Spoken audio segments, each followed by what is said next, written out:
Hi friend, मी अनिता. आजच्या नवीन व्हिडिओमध्ये तुमचं मनापासून स्वागत करते. कसे आहात तुम्ही सगळे? मजेत ना? मजेतच असायला पाहिजे.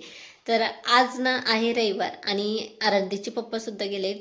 त्यांच्या फ्रेंडचा साखरपुडा आहे, सो तिकडे गेले ते आणि ती तिकडनं जेवून येणार आहे. आणि आराध्यसुद्धा त्याच्या ट्युशनमध्ये 10वीच्या मुलांचा सेंड ऑफ आहे, सो तिकडे जाणार आहे. हे दोघं बाहेरनं जेवून येणार आहे.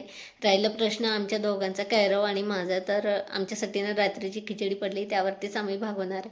आता स्वयंपाक काही बनवायचं नव्हतं म्हणून माझी कामं लवकर आवडली. म्हटलं एक्स्ट्राची काहीतरी कामं करावी. तर आज मला फ्रीज साफ करायचं होतं आणि कपाटातल्या ना साड्यांच्या घड्या घालून ठेवायच्या होत्या व्यवस्थित, कारण खूप अस्तव्यस्त झालं आहे. आणि त्या मीच करते, कारण एक साडी काढायला गेली की ते दुसऱ्या साड्या पडतात. आता त्यासाठी काहीतरी उपाय असेल तर मला नक्कीच सांगा.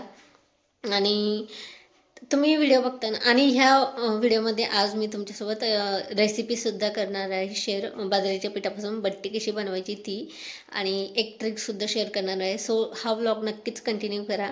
आणि एक सांगायचं होतं, तुम्ही ना व्हिडिओ बघता नक्की कमेंट करायचं, त्यामुळे ना मला मोटिवेशन मिळतं आणि मी अजून छान पद्धतीने मला कॉन्फिडंट येतो व्हिडिओ बनवायला.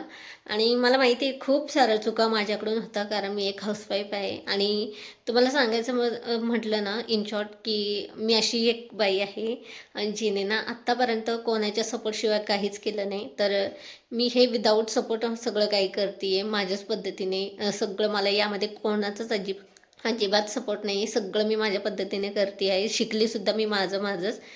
सो माहिती आहे मला खूप माझ्या चुका होतात, तर मला प्लीज समजून घ्या. आणि काही चुकत असेल तर मला थोडंसं सांगा व्यवस्थित. मी नक्कीच त्यामध्ये सुधारायचा प्रयत्न करेल. आणि हेच सांगायचं होतं. तर व्लॉग तुम्ही बघितला तर नक्कीच कमेंट करत जा. तर चला आजचा व्लॉग कंटिन्यू करा. आपण बायका काय करत असतो, नेहमी फरशी पुसून झालं की आपण जे काही मॉप असतो ना तो 2-3 पाण्यामध्ये वॉश करून किंवा थोडंसं निरमा टाकून लगेच वॉश करून घेत असतो. त्यामुळे ना एका पाण्यामध्ये पिळतो, निरमा टाकले की आपण एका पाण्यामध्ये वॉश करून आणि परत वाळत घालतो.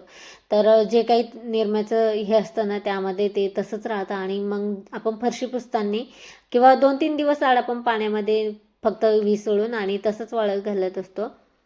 तर फरशीवरती ना आपण पुसताना तुम्हाला दिसत असेल खूप असे डाग पडलेले दिसतात किंवा फरशी पुसून पण पुसल्यासारखी वाटत नाही. तर त्याचं कारण हेच की आपला जो मॉप आहे ना आपण व्यवस्थित क्लीन करत नाही. तर इथे ना मी पहिले वॉश करून घेतला गरम पाण्यामध्ये, निरमा टाकला आणि थोडं डेटॉल टाकलं. त्यामध्ये बेकिंग पावडर आणि इक्वल क्वांटिटीमध्ये इक्वल क्वांटिटीमध्ये बेकिंग पावडर आणि मीठ जे आहे ना ते ॲड केलं आणि 2 तासासाठी तसंच ठेवलेलं.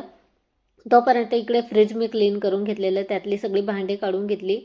जे काही भाजीपाला आहे तो पण काढून घेतला. आणि भांडी काचेची आहेत ना ती ठेवायची स्टोरेज, जे कंपार्टमेंट असतात ते सगळे क्लीन करून घेतलेले आणि पुसून घेतलं फ्रीज. आणि भाजीपाला वगैरे सगळं क्लीन करून व्यवस्थित ठेवलेलं परत. तर इथे ना आपण आपल्याकडूनच दरवेळेस चुका होतात. आपण भाजीपाला काढून घेत असतो आणि परत अस्तव्यस्त होतं. काही मुलं असतं घरामध्ये, तर खूप अस्तव्यस्त करतात ते. फ्रीजमध्ये दररोज शोधत असतात काही आहे का, काही मिळतं का खायला, त्यामुळे पण सगळं अस्तव्यस्त होतं फ्रीज. त्यामुळे इथे ना मी 2-3 दिवस आड तरी काढते किंवा 8 दिवसाला तरी काढत असते. तर इथे ना मी आता 1-1.5 तास मला फ्रीज क्लीन करायला लागला. आणि तोपर्यंत इकडे मॉप जो आहे ना छान भिजून झाला होता, त्याला क्लीन करून घेतलं, आपटलं परत त्या पाण्यामध्ये वॉश करून घेतलं. आणि परत पाणी घेतलं गरम पाणी, त्यामध्ये वॉश केलं.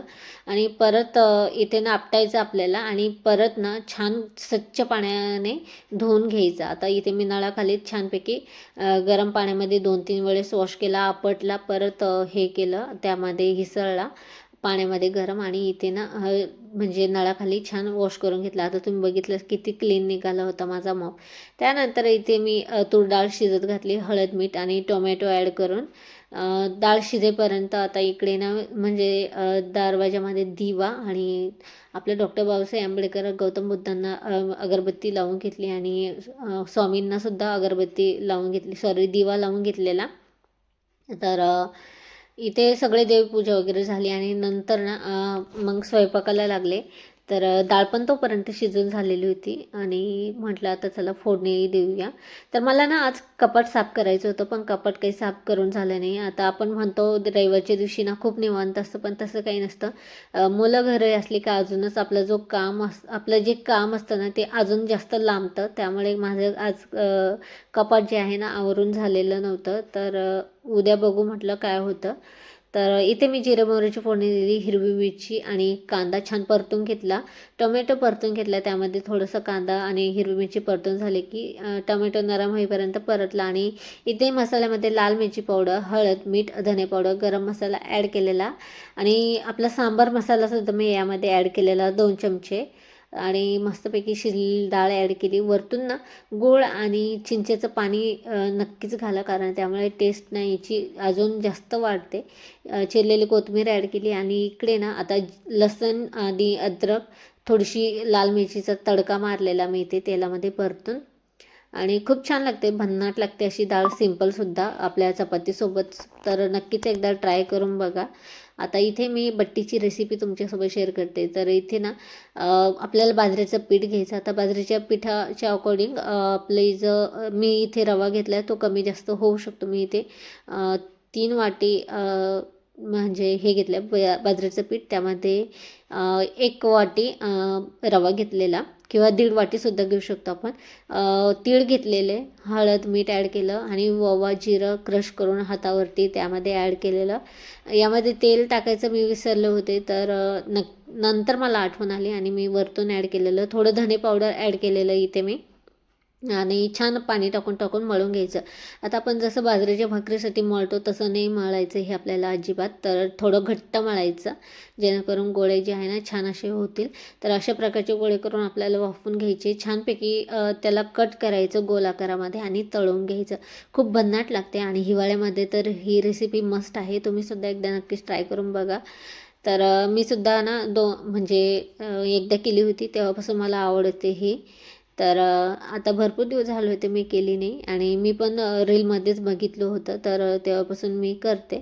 तर त्यासोबत मस्तपैकी वरण, भात आणि कांदा होता. तर असा काही आमचा रविवारचा आज मेनू होता. तर कसा वाटला व्हिडिओ नक्की कमेंटमध्ये सांगा. आवडला व्हिडिओ तर लाईक शेअर नक्की करा. चॅनलला मात्र सबस्क्राईब करायला विसरू नका. भेटू नेक्स्ट